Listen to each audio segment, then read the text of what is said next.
Rewind, your week in review, is sponsored by the Transportation Development Association of Wisconsin, sharing one goal: enhancing the quality of life in Wisconsin through the development and maintenance of a strong transportation network. The Transportation Development Association of Wisconsin. It's how we get there. I believe united we stand, and we have common ground to find, and we're going to find it. We're not even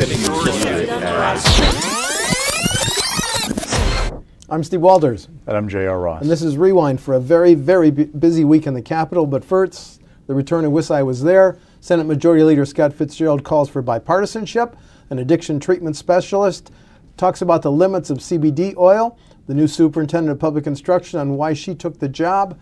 Democratic Representative Jimmy Anderson says his disability cost him a vote on the lame duck session bills. And Speaker Voss says history will be made next week when Governor Evers talks to a joint caucus of Assembly and Senate Republicans. WisconsinEye was there. Now more than ever, we must continue to work in the bipartisan fashion to address the concerns of Wisconsin.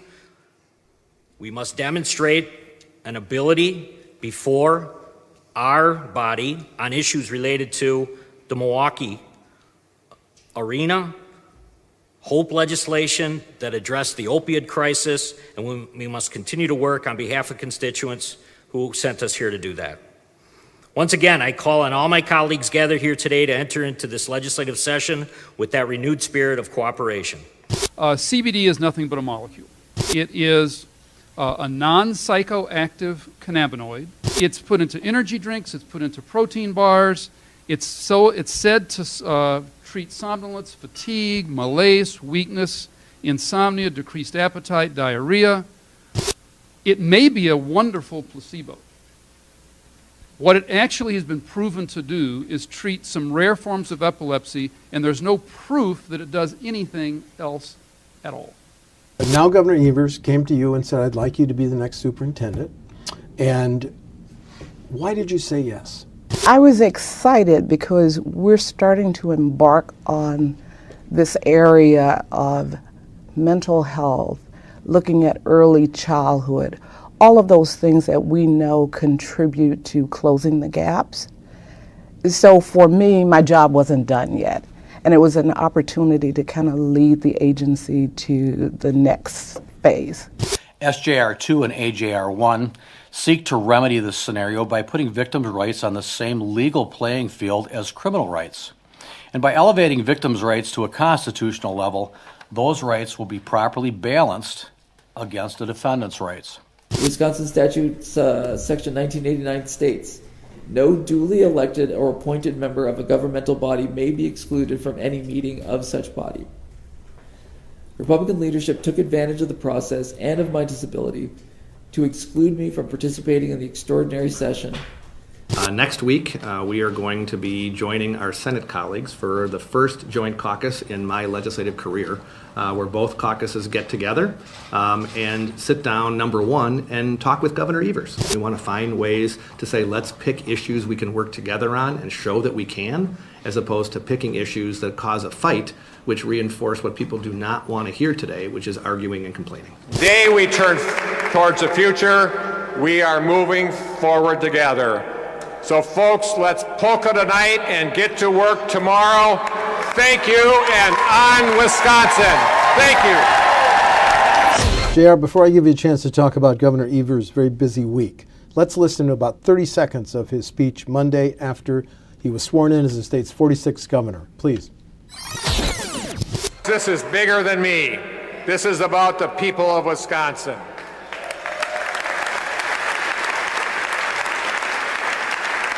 It's about setting aside political interests and personal ambitions to work together on solving problems.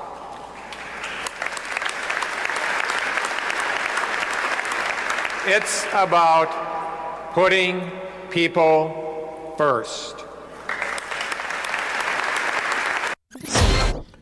People who were at the inaugural ball said he did indeed polka into the start. But now let's talk about where he went on Tuesday, Wednesday, Thursday, and where he's scheduled to be today. So you want to kick it off? Oh, it's all some symbolism. Yeah, so but where and why? Healthcare with lacrosse Tuesday, education in the Madison area on Mendota Wednesday, Elementary School. DMV in Wausau on Thursday, Lincoln Hills today.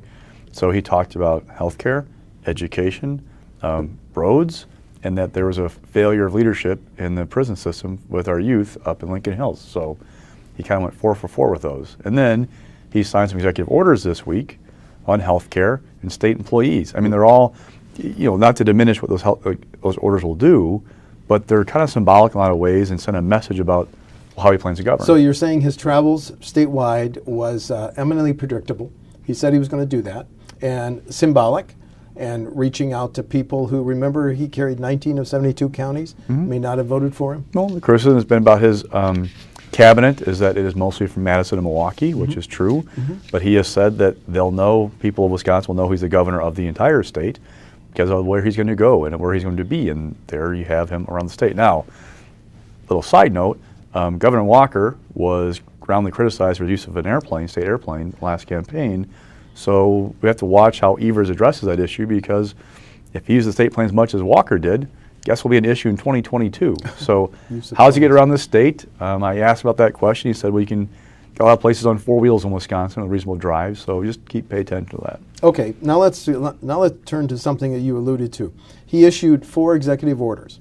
Number 1, state agencies must take whatever steps are necessary to prevent discrimination based on 15 criteria, including a sexual preference.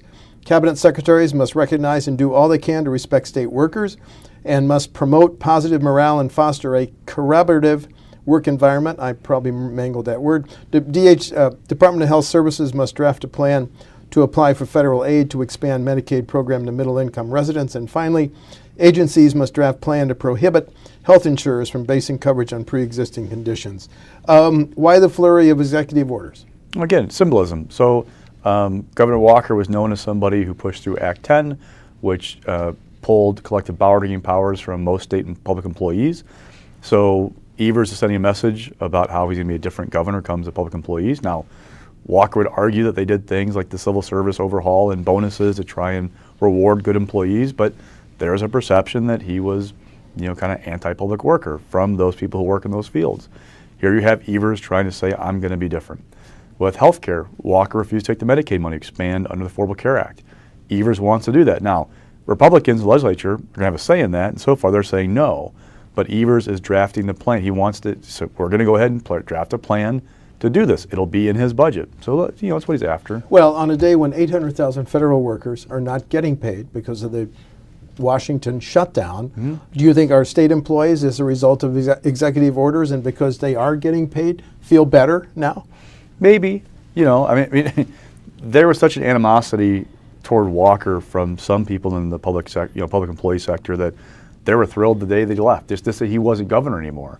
So sure, yeah, I'm sure there's some folks who are elated to have Tony Evers because he's not Scott Walker. Right, and that footage of him shaking the hand of a Department of Motor Vehicles worker in Wausau, okay, that's symbolism.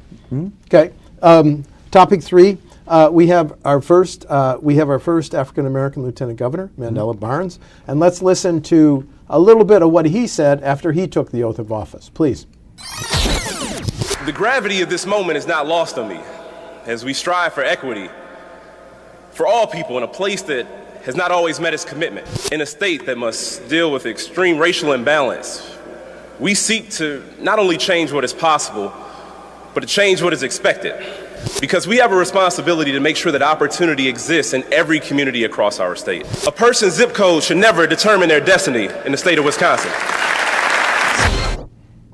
I looked it up. Mandela Barnes is the first lieutenant governor from Milwaukee since 1971. He's 32 years old, which is, Mr. Evers is 67. And he served in the state assembly. He honored Vel Phillips, the first African American to be a statewide elected constitutional officer. Do we know how, have you heard how Governor Evers is going to use Mr. Barnes? Well, he's talked about some things, talking about racial imbalances, talking about equity. So we'll still see. I mean, Governor Walker put Rebecca Clayfish in a role to kind of talk about economic development. So we're seeing today in Lincoln Hills, Mandela Barnes was with Tony Evers. Now, we can recall past lieutenant governors who weren't traveling with the governor very often. Well, Governor Doyle put Lawton in charge of the arts board. Go ahead. Governor Thompson and Lieutenant Governor McCallum weren't real close. So you're seeing a relationship developing so far, and they talk about this, that they've become good friends, that they are together a lot. So there's that going on. And with Barnes, I mean, remember, just 2 years ago, well, 2.5 years ago, he challenged Lena Taylor in a primary for U.S. State Senate, lost. And she's never forgiven him for that. But I saw a picture of them campaigning together this fall. So there's some bridge, or at least temporary, built. Thanks for the correction. But I mean, this guy went from losing that primary in August of 16 to being lieutenant governor in the span of more than 2 years. So, it's a little bit of a rehabilitation for him. Okay, next subject. Next constitutional officer I want to talk about is the Attorney General Josh Kaul. And Mr. Evers didn't talk about the lame duck bills. He offered more of an olive branch in his speech.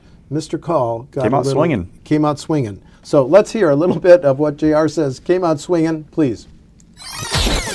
Last month, the powers of 2 of our state constitutional offices were diminished after the election for those offices had been held.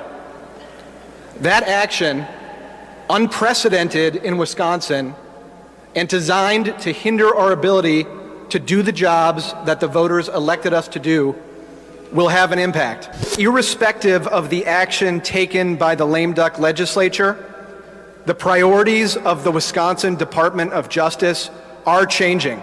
I am calling for a red flag law that will allow law enforcement or family members to go to a judge and ensure that somebody who is a threat to themselves or others is temporarily disarmed. I am calling for universal background checks for firearm purchases. We'll revitalize the Environmental Protection Unit and bolster our consumer protection efforts. It strikes me that Attorney General Kaul laid out what he hopes to get done in his first term. He called for a red flag bill. I think Florida has one that would use his words, temporarily disarm someone who's dangerous.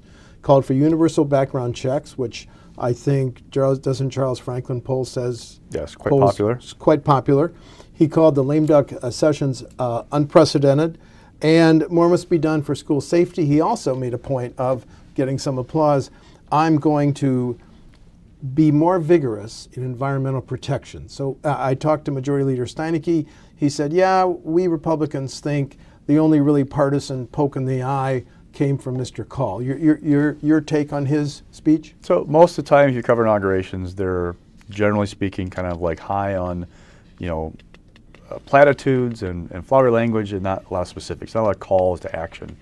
This was an example of one that was a little more, call to action, more partisan. Now, you could argue, and if you're a Democrat, you probably would, there's a justification for that, and that is a lame duck session we saw in December, where the legislature, run by Republicans, Governor Walker, went out of their way to take some things away from the incoming Attorney General, to change the rules from what had been in place for Brad Schimmel. Now, Robin Vos, the Speaker, defends this, till he's blue in the face, but there's no two ways about it.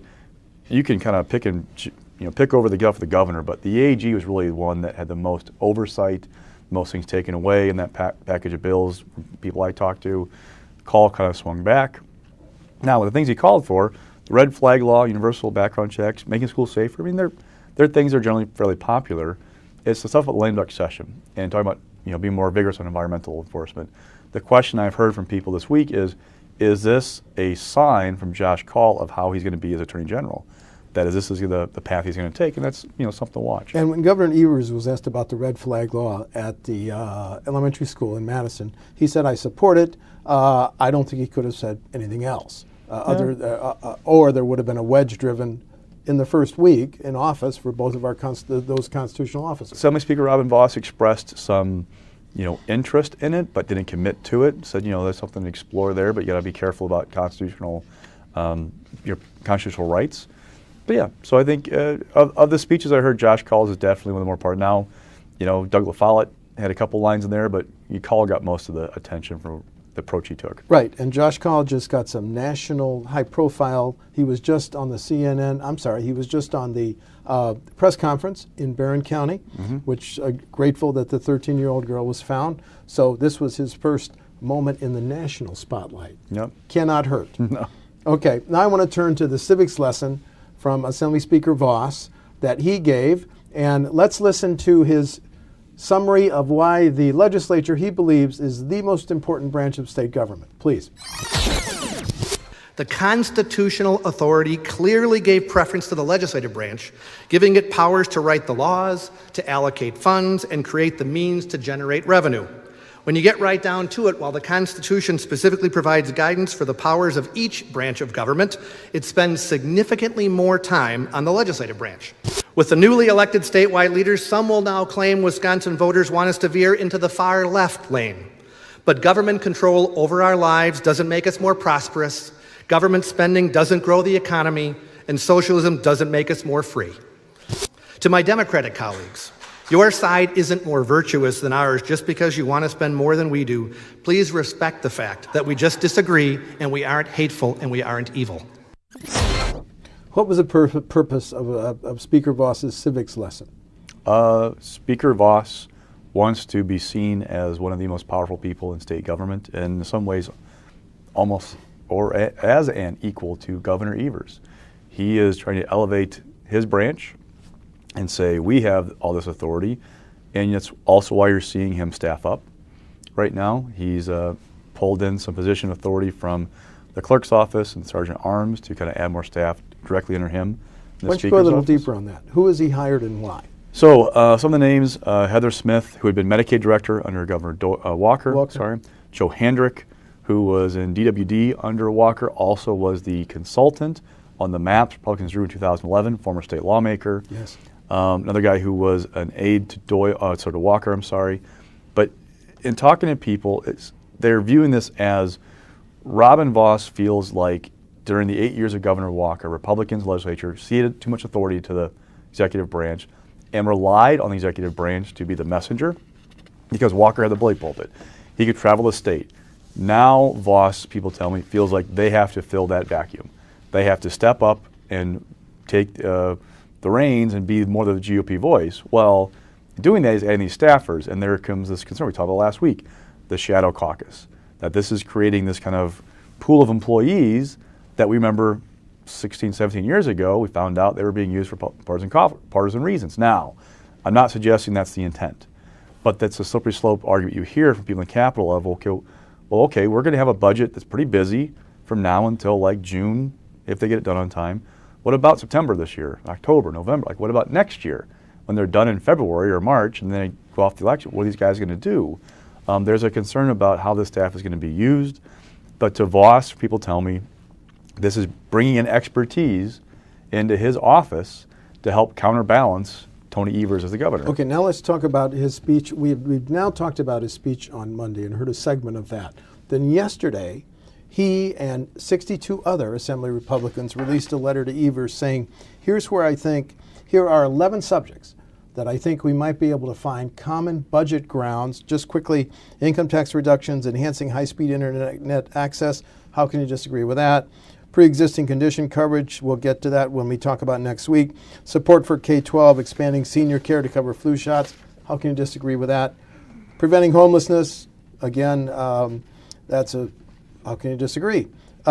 So what was he saying? And I'm not going to read all 11 because it's on your website. But what is the message here compared to the Monday?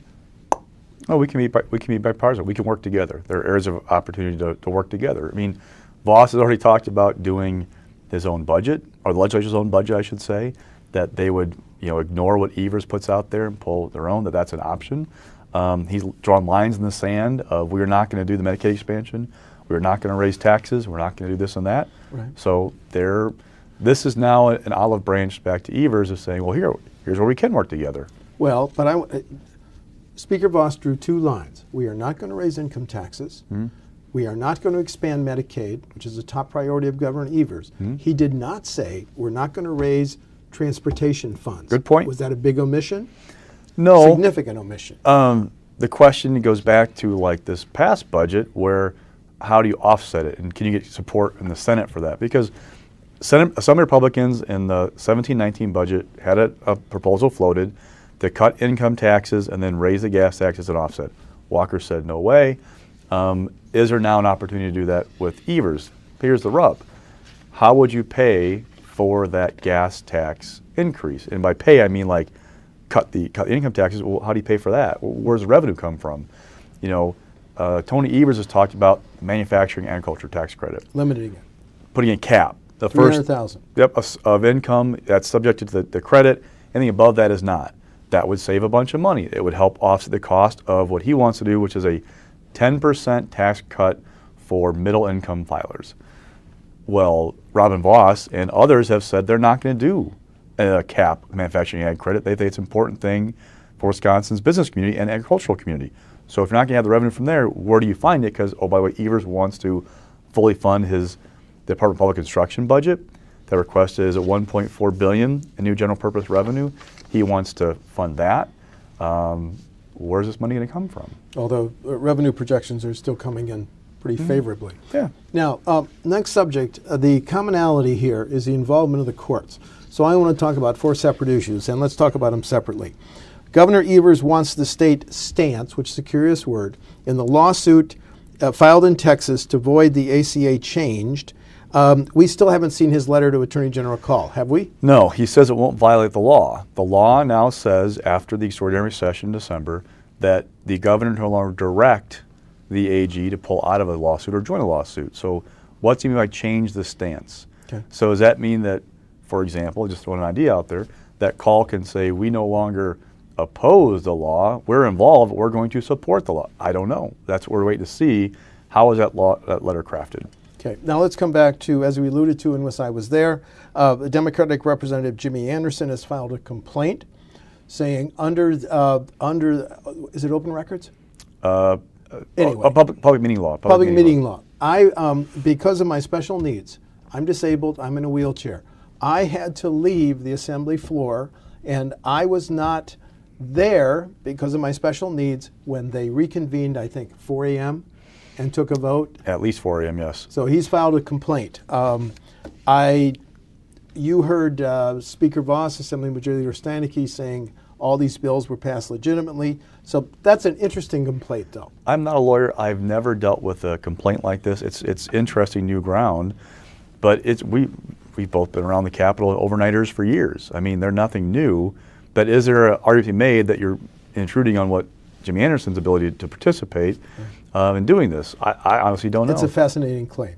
You and I agree on that. Absolutely, yeah. Then League of Women Voters and other groups did then file a lawsuit to overturn all the lame duck bills. I haven't read the lawsuits. Maybe you have. We don't have a court date. It was filed in Dane County, correct? Dane County Circuit Court? The Republican joke for the last 8 years has been the way a bill becomes a law is you pass the bill in both houses, the governor signs it, then you go to Dane County Court. Yep. Then you figure out if it's a law or not. So we're back in court over this. Again, I'm not a lawyer. I would never predict anything what courts would do.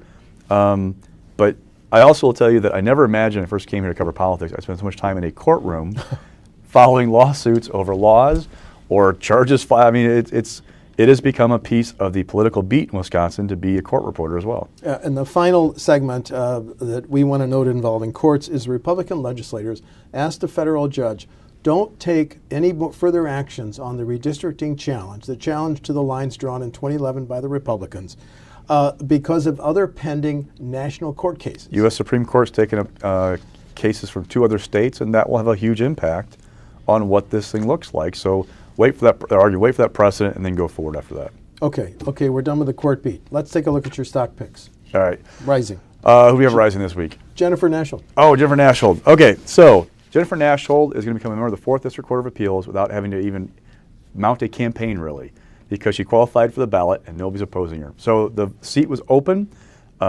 She got out there early, lined up support.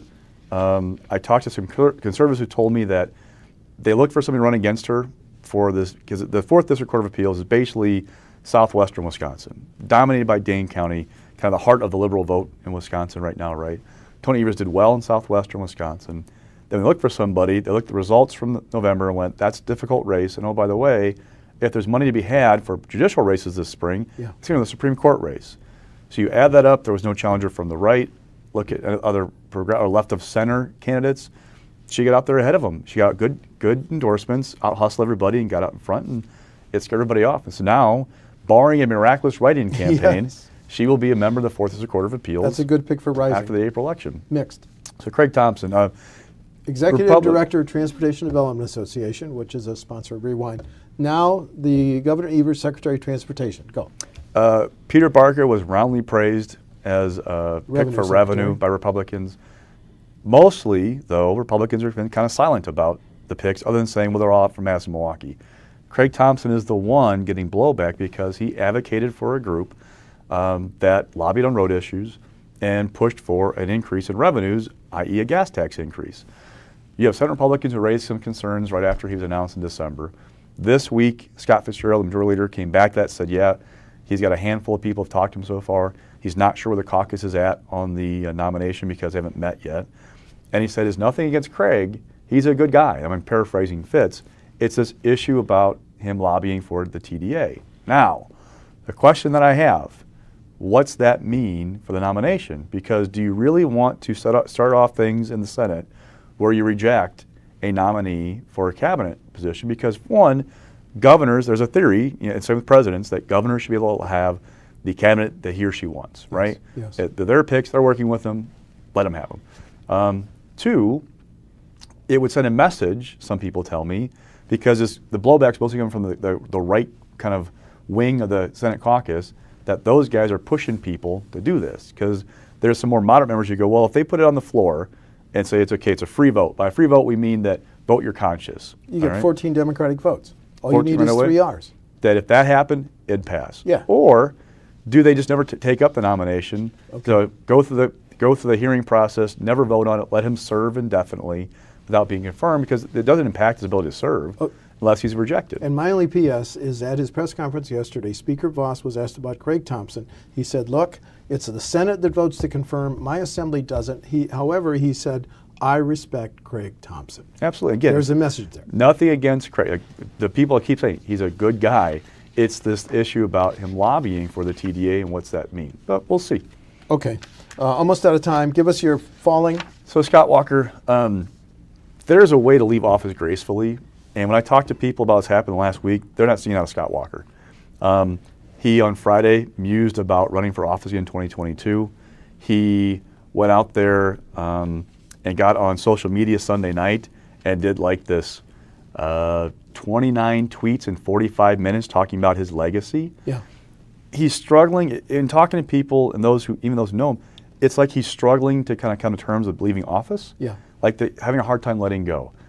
And when also, by putting this out there about 2022, if you're somebody who's really looking at running in 2022, you're kind of going, well, wait a second, you're kind of freezing the field, because Scott Walker could be a potent force in a primary, but could he win a general election right? I mean, 3 years is an eternity in politics. How many tweets did he put out? 29 in 45 minutes. 29 in 45 minutes. Okay, before we talk about next week, just a quick PS we noted the ceremony this Sunday for Bill Krause, and there's the email went out from Tony Sykes, Bill's widow, saying that the site has changed. They're now in the Great Hall. The event is this Sunday, 12 to 3 in the Great Hall on the UW-Madison Memorial Union. Okay, let's throw it forward. What to look for next week? I'll go first. Mr. Evers is going to have this historical meeting with both. You heard Speaker Voss say it's never happened before. Assembly and Senate Republicans. I think you and I are hearing that's not going to be an open meeting. I've not asked yet, but I'd be fascinated to be in the room. We have that. We have the 15th is pretty much first day on the floor, organizational day. So we'll have rules packages. You know, geeks like us go through to find out if there's anything they're changing or trying to like do differently. Rules packages. When will we have the first public hearing on the pre-existing conditions bill? Tuesday. Coming out of the Assembly Health Committee. How is that going to go? And asking Evers about so far, he has been non-committal and said they really should be looking at the federal law, federal government, not the state, because no matter what the state tries to do, it can't match federal protections, because if I understand this correctly, if you're a self-insured plan, so i.e. you're a municipality, a school district, a big company that does your own plan, like you don't have an outside provider, you do it all in-house, right. You can't be regulated by the state. So you can't require that coverage with that kind of a situation. So how's that bill play out? Dems already told me they have concerns about the lack of caps on annual and lifetime costs. So there's that concern out there. And finally, we should get the letter from the governor to the attorney general talking about how this, quote, back to the word stance, should change in the ACA lawsuit, right? Yeah, just a few things to watch next week. Yeah, right. I'm Steve Walders. And I'm J.R. Ross. That's Rewind for January 11. Rewind, your week in review, is sponsored by the Transportation Development Association of Wisconsin, sharing one goal: enhancing the quality of life in Wisconsin through the development and maintenance of a strong transportation network. The Transportation Development Association of Wisconsin. It's how we get there.